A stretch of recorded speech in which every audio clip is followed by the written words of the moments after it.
3। Good morning children. आज इस video में हम लोग cross product of two vectors को पहले रिवाइज करेंगे। कल हमने स्टार्ट किया था, ये सेकंड लेक्चर है इस पर बेस्ड। तो देखेंगे कोई भी दो वेक्टर ए और बी अगर आपको दिए हुए हैं तो उनका जब क्रॉस प्रोडक्ट निकाला जाता है तो ए क्रॉस बी लिखा जाता है, और इसका जो वैल्यू है वो mod A mod B into sine theta इस फार्मूले से निकलेगा। और ये एन कैप जो है, नीटा कैप जो है, एक्चुअली एक यूनिट वेक्टर है जो इसकी डायरेक्शन को बताता है। और ए क्रॉस बी जो नया वेक्टर होता है, ये ए और बी दोनों पर परपेंडिकुलर है और दोनों के प्लेन पर परपेंडिकुलर होता है। फिर अगर आप इसका मैग्नीट्यूड निकालेंगे तो फिर यूनिट वेक्टर नहीं आएगा, क्योंकि ये स्केलर क्वांटिटी होगी। तो simple mod A mod B sine theta, और भी हमने डिस्कस किया है पिछले वीडियोस में। अभी इसके आगे का पॉइंट देखेंगे। कल मैंने बताया था कि ए बी और ए क्रॉस बी, इनकी डायरेक्शंस जो है वो राइट हैंडेड रूल से चलती हैं। यानी अगर आप राइट हैंड की फिंगर से ए को बी की तरफ फिंगर्स को फोल्ड करके रखेंगे तो थंब जो है वो ए क्रॉस बी की डायरेक्शन बताएगा। यानी ए क्रॉस, अगर ये ए है ये बी है, तो ये ए क्रॉस बी की जो डायरेक्शन है वो आपकी तरफ है। तो this is following right handed rule. अब इसी को देखते हुए हम आई जे के इन तीनों को देखते हैं। आई कैप, जे कैप और के cap. You know very well that these are the unit vectors along x-axis, y-axis and z-axis. तो हम इन तीनों वेक्टर्स का क्रॉस प्रोडक्ट कैसे निकलेगा उसके लिए एक साइक्लिक ऑर्डर है, उसको समझेंगे। कहीं पर भी आप आई वेक्टर ले सकते हैं, जे वेक्टर ले सकते हैं एक सर्किल पर, और के वेक्टर। तो एंटी क्लॉकवाइज चलेंगे। ये देखिए, ये है क्लॉकवाइज, ठीक है। आई टू जे, अगर आप आई टू जे चलते हैं, आई क्रॉस जे, तो उसकी वैल्यू आएगी।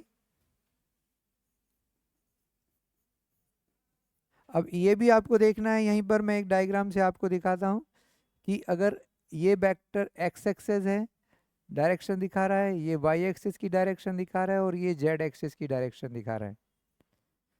तो जब एक्स से वाई की तरफ आप जाएंगे, ये आई कैप है, यहाँ का यूनिट वेक्टर जे कैप, और यहाँ पर के कैप। तो आई से जे की तरफ जब आप क्रॉस प्रोडक्ट लेंगे तो उस पर परपेंडिकुलर होता है जेड एक्सेस, इसलिए आई क्रॉस जे की वैल्यू आएगी के। इस तरह से अगर आप देखेंगे तो आई से जे की तरफ जाएंगे तो के आएगा। अगला आता है जे कैप क्रॉस के, तो that is I cap, and same K cap cross I cap, then it will be J cap. क्योंकि इन दोनों का डॉट प्रोडक्ट जब आप निकालोगे तो वन, अगर हम फार्मूले को ही फॉलो करते हैं तो फार्मूले में क्या होगा, आई कैप का मैग्नीट्यूड यानी 1, जे कैप का मैग्नीट्यूड यानी 1, और दोनों के बीच का एंगल साइन थीटा भी 1 होता है। तो 1 1 1, एंड लास्ट में unit vector perpendicular to the direction, that is K vector. So 1 into 1 that is K cap. तो डायरेक्टली आप ऐसे याद कर सकते हैं तीनों के रूल को। आई टू जे तो के आएगा, जे टू के तो आई आएगा। इसी ऑर्डर में जे से के की तरफ जाएंगे तो आई आ जाएगा, के से आई की तरफ जाएंगे तो जे आएगा। तो ये क्लॉकवाइज डायरेक्शन में हमें इसको लर्न करना है। अब आता है कि अगर ऑर्डर चेंज हो गया, अगर आई टू जे की जगह जे टू के है तो क्या होगा, देखते हैं। तो जे कैप क्रॉस आई कैप, अब ऑर्डर चेंज हो गया तो डायरेक्शन चेंज हो जाएगी, मैग्नीट्यूड वही रहेगा। यानी दोनों यूनिट वेक्टर हैं तो के ही आएगा, बगैर अब जो जेड एक्सिस की डायरेक्शन थी उसमें न जाके उसके अपोजिट डायरेक्शन में जाएगा, इसलिए माइनस के कैप हो जाएगा। तो अगर आई जे के का जो साइक्लिक ऑर्डर है वो ब्रेक होता है तो माइनस लगाना है। इसी तरह से जब जे और के की जगह के क्रॉस जे है तो माइनस आई कैप हो जाएगा, और जब के क्रॉस आई की जगह आई क्रॉस के लिखा हुआ है तो माइनस जे कैप आ जाएगा। इस तरह से आई जे के अगर मल्टीप्लिकेशन हो रहे हैं तो उसको इस क्लॉकवाइज डायरेक्शन में साइक्लिक ऑर्डर को साथ में लेके समझना है, फॉलो करना है। अब आता है नेक्स्ट पॉइंट। ये मेरे ख्याल से हमने पिछले वीडियो में 6 नंबर पर किया था, तो इसको आप 7 नंबर पर डाल सकते हैं। देन 8 डिस्ट्रीब्यूटिव प्रॉपर्टी, तो ए क्रॉस बी प्लस सी। अगर 3 वेक्टर्स का इस तरह से कहीं यूज करना है आपको, तो याद रखिए cross product is following distributive property law correctly, so it will be equal to A cross B plus A cross C. Order change नहीं होगा क्योंकि यू नो वेरी वेल ये कम्यूटेटिव नहीं है। तो अगर ऐसा लिखा हुआ है ए प्लस बी और राइट हैंड साइड से वेक्टर सी आ रहा है, तो ए क्रॉस सी लिखा जाएगा प्लस बी क्रॉस सी। तो इसमें ऑर्डर चेंज नहीं करना है, जिस ऑर्डर में जो जहां पर वेक्टर लिखा है उसी ऑर्डर में आएगा। तो ये है दिस इज डिस्ट्रीब्यूटिव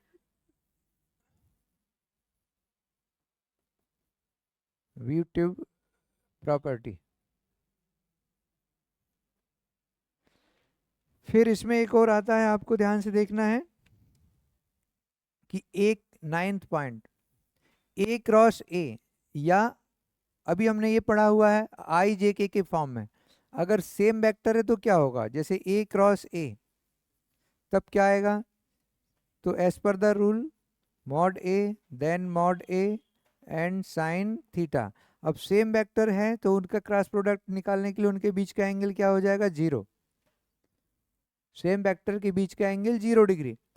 तो एंड साइन 0 आप लिख सकते हैं इसमें, क्योंकि ये वेक्टर तो दिया नहीं, तो कोई भी एक यूनिट वेक्टर अगर आप सिंपल लिख रहे हैं, but basically it will be 0 because sine 0 is 0। So A cross A is 0। Same और similarly I cross I, J cross J और के क्रॉस के विल बी 0। अब इसी को थोड़ा सा और आगे लेके चलें, तो अगर वेक्टर कोलिनियर है या पैरेलल है तो उनका क्रॉस प्रोडक्ट 0 होगा। Therefore if A cross B, या दोनों तरह से लिख लेंगे हम, if A and B, vector A and vector B are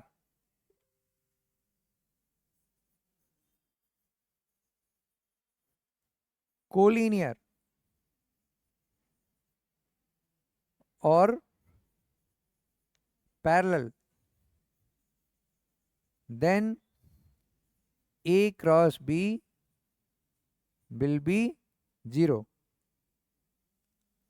तो ये बहुत ही इंपॉर्टेंट प्रॉपर्टी है। जैसे क्रॉस डॉट प्रोडक्ट में हमने सीखा था, अगर वेक्टर परपेंडिकुलर है तो ए डॉट बी 0 होगा, अगर वेक्टर पैरेलल या कोलिनियर है तो ए क्रॉस बी 0 होगा, और सेम वेक्टर का क्रॉस प्रोडक्ट 0 होगा, याद रखेंगे। डिस्ट्रीब्यूटिव प्रॉपर्टी फॉलो करते हैं, कम्यूटेटिव प्रॉपर्टी फॉलो नहीं होती क्रॉस प्रोडक्ट में।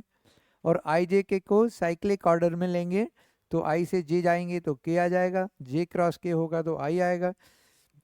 इन पॉइंट्स को लेके एक और पॉइंट है, उसको और देख लें हम, फिर क्वेश्चन शुरू करते हैं। अगर कोई पैरेललोग्राम है और उसकी adjacent sides vectors A and vector B से रिप्रेजेंट हो रहे हैं, तो इन दोनों का क्रॉस प्रोडक्ट जब आप निकालेंगे ए क्रॉस बी, तो this will be equal to area parallelogram. ये शॉर्ट फॉर्म है parallelogram of O A B C. Means simply आपको ये याद रखना है, अगर एडजेसेंट साइड्स पैरेललोग्राम की दो वेक्टर से रिप्रेजेंट हो रही हैं तो उनका क्रॉस प्रोडक्ट उसके एरिया को रिप्रेजेंट करेगा। बट थोड़ा सा ध्यान रखना है, क्योंकि ये एरिया एक स्केलर क्वांटिटी है तो मॉड लगेगा, वेक्टर नहीं रिप्रेजेंट करेगा, because area is not a vector quantity, area is a scalar quantity, so always put a mod of it. and we know that the diagonal of a parallelogram divides two triangles of equal area. This is the property. In any parallelogram, the diagonal divides the parallelogram into two triangles whose areas are equal. So इसी को base लेके अगर ये mod A cross B है तो triangle का area क्या हो जाएगा? Area of triangle O A B will be of course that is A cross B mod but 1/2 हो जाएगा ट्रायंगल का एरिया।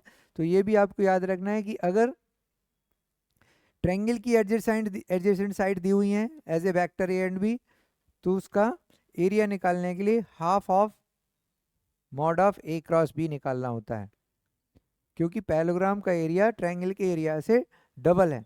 इस तरह से समझ सकते हैं। एक और इसी में आता है, बोर्ड में आ चुका है कई बार, थर्ड पॉइंट इसका कि अगर आपको डायगोनल्स दिए हुए हैं as a vectors,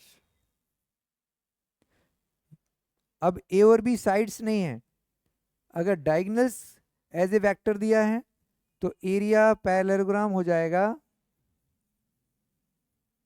1/2 d1 cross d2।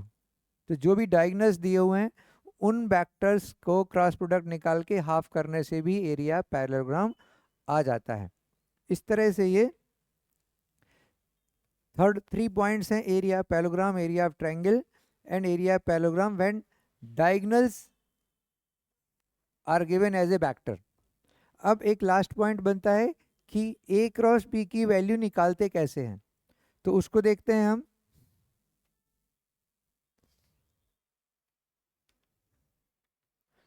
यहाँ पर एक क्वेश्चन है, पहले हम देख लें उसको, एरिया, हाँ इसी में हम समझेंगे। Find the unit vector perpendicular to the plane of A and B where A and B are given. इसमें हम दोनों चीज़ें समझेंगे।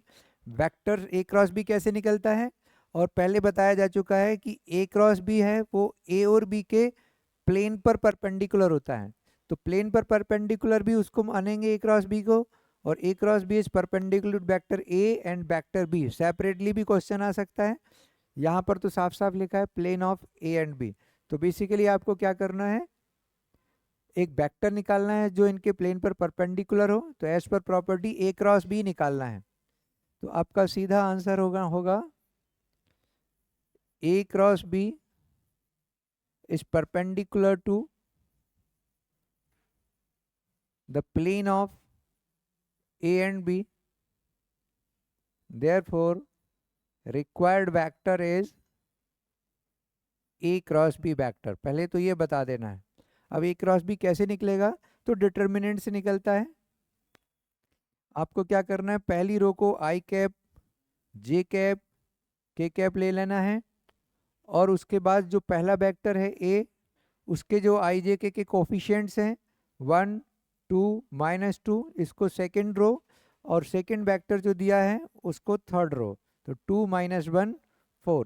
इस तरह से आप जब भी ए क्रॉस बी वेक्टर निकालेंगे तो आई जे के फर्स्ट रो होगा, सेकेंड रो में लेना है फर्स्ट वेक्टर आई, जो भी ए दिया है उसमें आई जे के कोफिशिएंट रखना है, ध्यान रखना है, प्लस माइनस का थोड़ा ध्यान रखेंगे।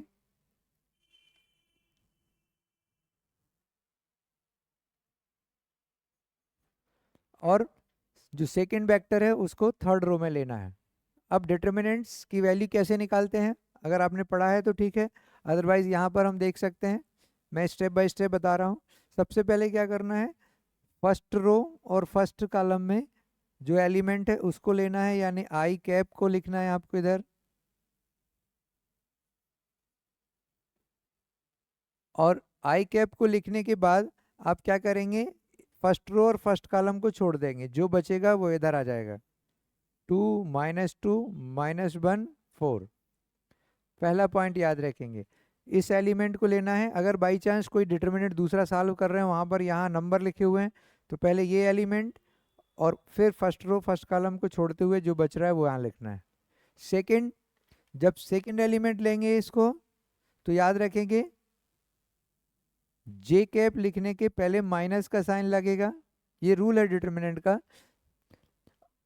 तो second element, second row, second first row second column का जो एलिमेंट है ये आएगा, माइनस इसका जो भी साइन है, अगर ये माइनस है तो प्लस हो जाएगा, लेकिन प्लस है तो माइनस हो जाएगा। तो बट यार अभी फिलहाल जे है तो माइनस जे, अब इस कॉलम को छोड़ना है और इसको छोड़ना है, इन दोनों को लीप हटाते हुए हमें चलना है कहाँ पर, बाकी जो बच रहा है। तो बाकी क्या बचेगा, 1 माइनस 2, 2 एंड 4, ये रो और ये कॉलम छोड़ देंगे तो 1 माइनस 2, 2 एंड 4, 1 माइनस 2, 2 4, ये आ जाएगा जे के साथ। इसी तरह से अगला के साथ लेंगे तो ये कॉलम और ये रो छूट जाएगा, बचा क्या 1 2 2 माइनस 1, इसमें साइन प्लस ही लेना है। इस तरह से डिटर्मिनेंट की वैल्यू निकाली जाती है, पहला पॉजिटिव, दूसरा नेगेटिव, तीसरा पॉजिटिव, इस तरह से फर्स्ट रो के एलिमेंट आएंगे और रो और कॉलम को छोड़ के जो भी बचेगा वो फर्स्ट के साथ, फिर सेकंड में भी कॉलम और रो छोड़ेंगे तो 1 माइनस 2, 2 4, ये आ गया, और थर्ड में के लिए इन दोनों को लीव करेंगे तो 1 2 2 माइनस 1। अब इसको सॉल्व करके आपको वैल्यू निकालनी है। अब 2/2 का डिटर्मिनेंट है, ये भी बेसिकली डिटर्मिनेंट है बट ये 2/2 का है, तो इस डायगोनल को मल्टीप्लाई करेंगे, 2 4 जा 8, और इसको मल्टीप्लाई करेंगे माइनस माइनस प्लस, 2 1 जा 2, तो दोनों डायगोनल्स के नंबर्स को मल्टीप्लाई करना है और बीच में माइनस लगा देना है, माइनस जे, इसके साथ आई कैप आएगा लास्ट में, माइनस जे कैप, 4 इंटू 1 4। अब यहाँ देखिए पहले तो दोनों का प्रोडक्ट -4 आ रहा है और फिर एक और माइनस लगाना पड़ेगा तो +4 हो जाएगा, ध्यान रखना है, 4 1 जा 4, -4, और एक बीच में माइनस एक्स्ट्रा आता है इसलिए +4, प्लस के -1 एंड -4। तो ये इस तरह से आपको finally 6 I cap -8 J cap -5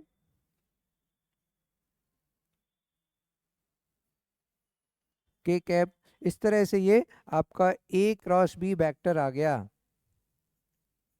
determinant method से बड़ी आसानी से इसकी वैल्यू निकाल सकते हैं।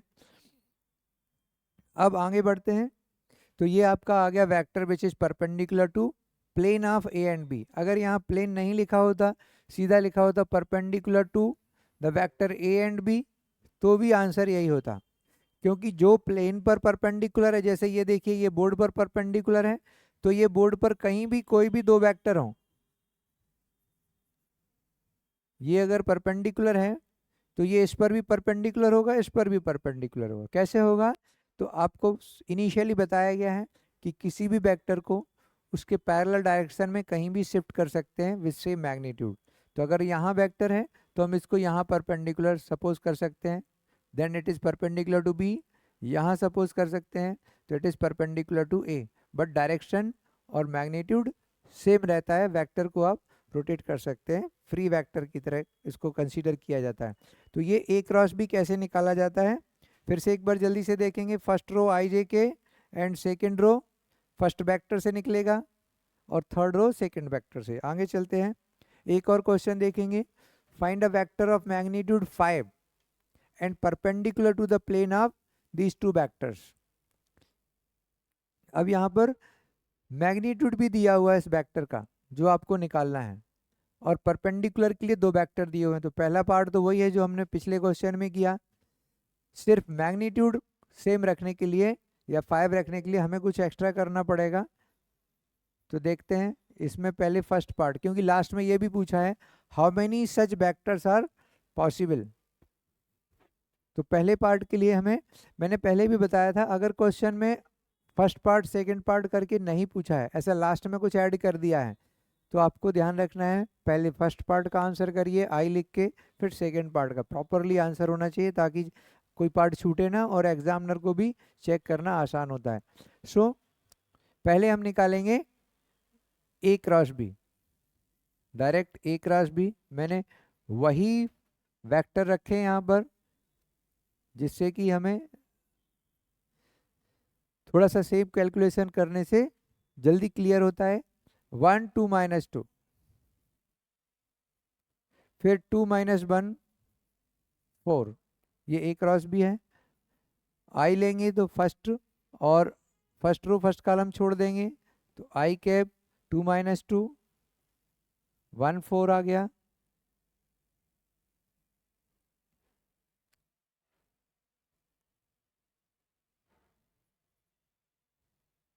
माइनस जे कैप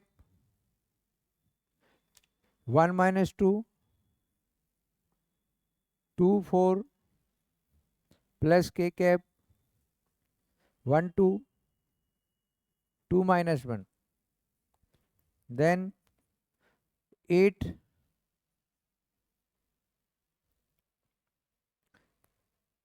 यहाँ पर -1 एंड 4 है 2 माइनस 2 एंड -1 4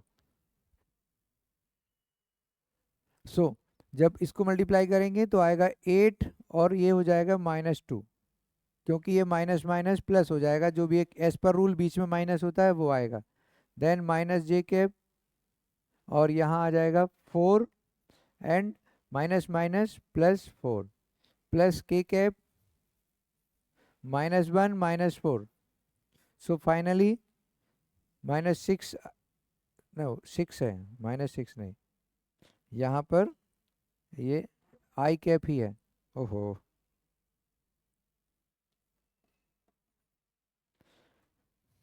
सो ये हो गया 6 I cap -8 J cap -5 K cap देख लेते हैं पिछले क्वेश्चन में भी हमने निकाला था 6 -8 -5 तो इस तरह से जब आप प्रैक्टिस करें एक ही क्वेश्चन को अलग अलग कंडीशंस में अप्लाई कर सकते हैं एटलीस्ट कैलकुलेशन चेक कर सकते हैं सही आ रहा है कि नहीं नाउ अब आपको क्या निकालना है मैग्नीट्यूड 5 इसका मैग्नीट्यूड क्या है देखें जरा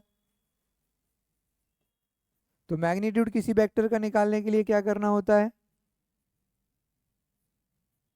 उसके आई जे के कोफिशिएंट्स का स्क्वायर का सम तो 36 plus 8 square 64 plus 5 square 25 90 100 125 and 125 को स्प्लिट कर देंगे 5 इंटू 5 इंटू 5 तो 5√5 हो गया इसका मैग्नीट्यूड है 5√5 लेकिन हमको चाहिए जिसका मैग्नीट्यूड हो 5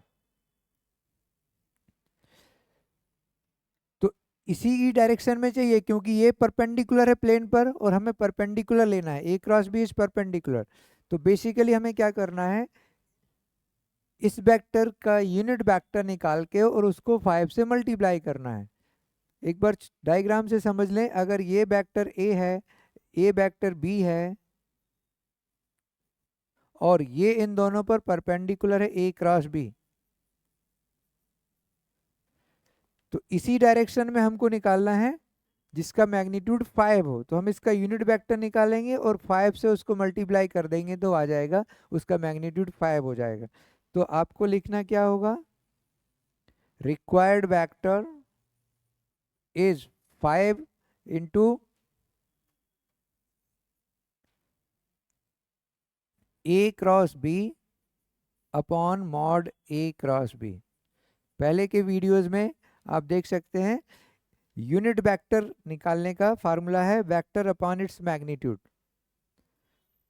और इसका मैग्नीट्यूड है 5√5 तो हम अगले स्टेप में लिखेंगे यहीं पर कर लेते हैं तो ये आ जाएगा 5 वेक्टर है आपका 6 I cap -8 J cap -5 K cap ये वेक्टर एक क्रॉस बी हो गया और इसका मैग्नीट्यूड है 5√5 तो 5 5 कैंसिल हो जाएगा हमारा आंसर आ जाएगा इस √5 को 6 के साथ लिखेंगे अगर आप ऐसे सेपरेट लिखना है तो ऐसा भी लिख सकते हैं -8/√5 जे कैप -5/√5 या कैंसिल हो जाएगा तो √5 के इस तरह से ये आंसर आपका आ जाएगा तो एक नया कंडीशन थी vector perpendicular to the plane of two vector and magnitude 5 तो पहले ए क्रॉस बी निकाला उसका मैग्नीट्यूड निकाला वेक्टर को मैग्नीट्यूड से डिवाइड करेंगे तो यूनिट वेक्टर आ जाएगा और जितने मैग्नीट्यूड का वेक्टर चाहिए उससे मल्टीप्लाई कर देंगे अब सेकंड पार्ट का आंसर देखें सेकंड पार्ट में क्या देना है how many such vectors are possible तो जैसे मैंने आपको डायग्राम में बताया ये मान लीजिए आपकी तरफ वेक्टर जा रहा है तो अभी जो निकाला है वो आपकी तरफ है अगर हम इसका डायरेक्शन चेंज कर दें अपोजिट डायरेक्शन में ले लें तो भी उसका मैग्नीट्यूड 5 ही होगा और perpendicular to the plane of A and B ही होगा। तो इस तरह का अगर हम एक वेक्टर देखें तो अपोजिट डायरेक्शन में भी एक हमें वेक्टर मिल जाएगा। जैसे इस प्लेन पर परपेंडिकुलर आपकी तरफ है तो एक उधर जब वेक्टर लेंगे तो वो भी इस प्लेन पर ही परपेंडिकुलर होगा। तो हाउ मेनी, तो there are two such vectors are possible. अगर उनने पूछ लिया कौन कौन से हैं तो इसी के साथ प्लस की जगह आप माइनस लगा के बता सकते हैं another vector is negative of this, इसके अपोजिट डायरेक्शन में। तो ये एक बहुत अच्छा पॉइंट है। नेक्स्ट क्वेश्चन देखते हैं। How many unit vectors can be find out perpendicular to the vectors of A and B. अब इसमें प्लेन नहीं लिखा है, perpendicular to the plane, simple लिखा है vector A and B.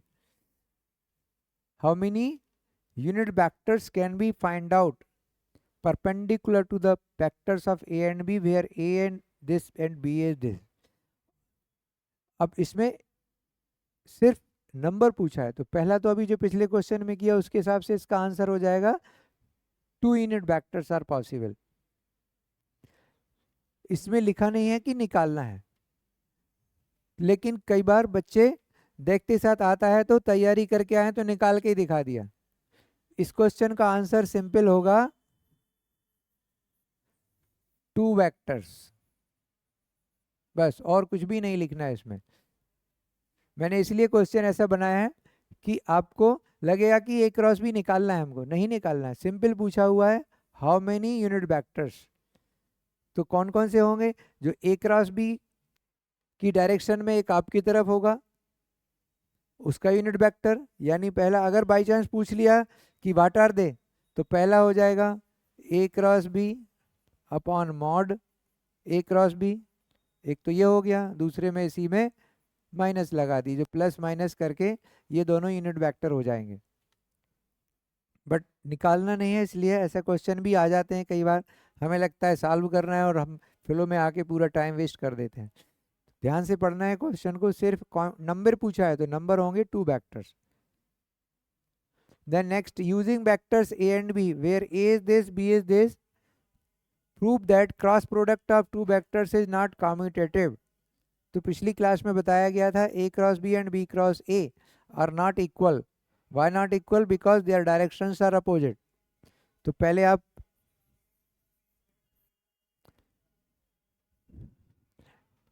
Proof करना है कि A cross B and B cross A are not equal. ठीक से पढ़ लें क्वेश्चन को।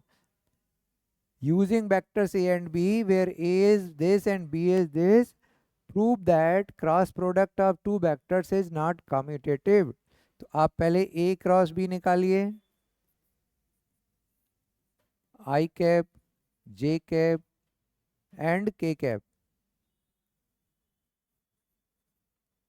फिर पहला 1 2 -2 2 -1 एंड 4, वही वेक्टर्स हैं। तो ये आपका आ जाएगा। मैं बार बार इसलिए निकाल रहा हूँ ताकि आपको भी ये समझना है, 2-3 बार जब तक करके नहीं देखेंगे हैबिट में नहीं आएगा। तो आई को छोड़ेंगे तो 2 -2 -1 4 minus J cap 1 -2 2 and 4 plus K cap 1 2 2 -1।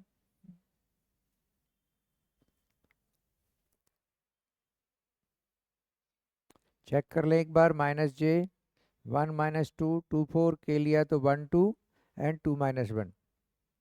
चलिए अब देखते हैं, सॉल्व करते हैं। 8 एंड +2 तो आ गया 10। अगर आपको स्प्लिट करके लिखना है तो वैसे लिख सकते हैं। हाँ, एक मिनट, पहले हम वैसे ही लिखें आई कैप। तो 4 2 जा 8 माइनस, और फिर इनको देखिए आप, इनका 2 प्लस प्लस हो जाएगा तो बेसिकली आएगा 6 आई कैप। अब माइनस जे 4 बन जा 4 and minus minus +4 plus K cap -1 and -4, so 6 I cap -8 J cap minus 5k cap, ये ए क्रॉस बी है। अब बी क्रॉस ए निकाल के देखेंगे तो आई कैप, जे कैप, के कैप, पहला रो तो यही रहेगा। अब जो पहला वेक्टर है वो सेकंड रो आ जाएगा, यानी 2 - 1 4 एंड 1 2 -2 ये हो जाएगा थर्ड रो। ध्यान रखना है, पहले ही बताया, जो पहला वेक्टर है उसका सेकंड रो में लेना है, जो लास्ट में वेक्टर है वो थर्ड रो में आएगा। तो इसकी जब वैल्यू निकालेंगे तो आई कैप, दोनों रो को छोड़ेंगे तो -1 4 2 -2 माइनस जे कैप,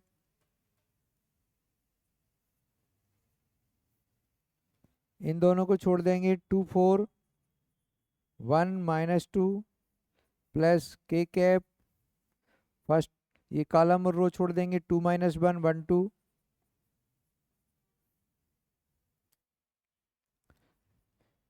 तो ये है 2 माइनस माइनस प्लस हो गया 2 और -8, फिर minus J cap -4 then plus K cap 4 minus minus +1। तो फाइनली ये बन गया आपका -6 I cap plus -8 and minus +8 J cap and +5 K cap. तो देखिए दोनों सेम वेक्टर नहीं आ रहे हैं, ये है आपका ए क्रॉस बी और ये है बी क्रॉस ए। तो आप दोनों को देख के इसको नंबर 1 डाल दीजिए और इसको नंबर 2 डाल दीजिए। कंप्लीट आंसर नहीं हुआ है अभी, आपको लास्ट में लिखना पड़ेगा कि by 1 and 2 A cross B is not equal to B cross A. Hence proved that cross product is not commutative. तो ये एक इस तरह का क्वेश्चन भी आ चुका है, आ सकता है। सिंपल क्वेश्चन है, ए क्रॉस बी भी निकालना है, बी क्रॉस ए निकालना है। अब अगर आपने डिटर्मिनेंट पढ़ रखा है, उसकी प्रॉपर्टीज आपको मालूम है, तो आप उसको रेफर करके भी कह सकते हैं कि अगर आपने इन दोनों को इंटरचेंज कर दिया तो जब भी दो रो या दो कॉलम को इंटरचेंज करते हैं माइनस आगे आ जाता है। तो अगर आप इसको इंटरचेंज करेंगे तो माइनस आगे आ जाएगा, तो हमने इंटरचेंज किया इसलिए आगे एक माइनस आ गया, मैग्नीट्यूड की वैल्यू चेंज नहीं होगी।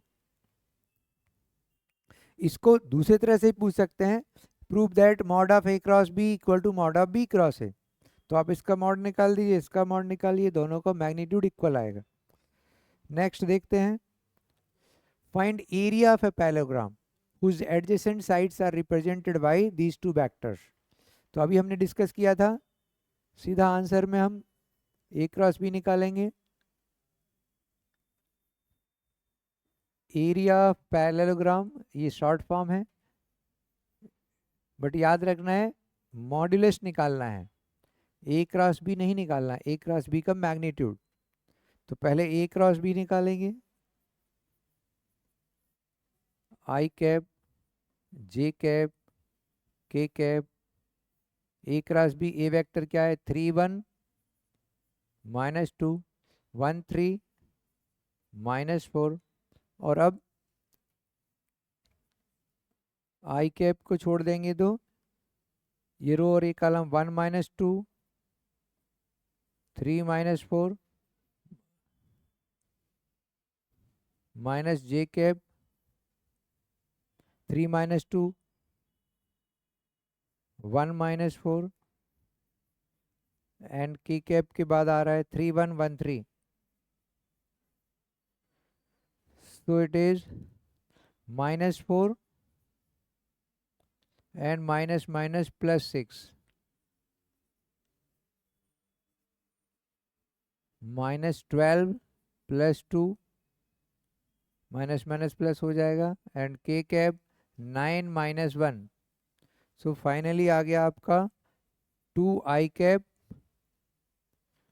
ये है -10 बट माइनस माइनस प्लस हो जाएगा, तो +10 जे एंड +8 के कैप। इस तरह से ये आपका वेक्टर आ गया ए क्रॉस बी।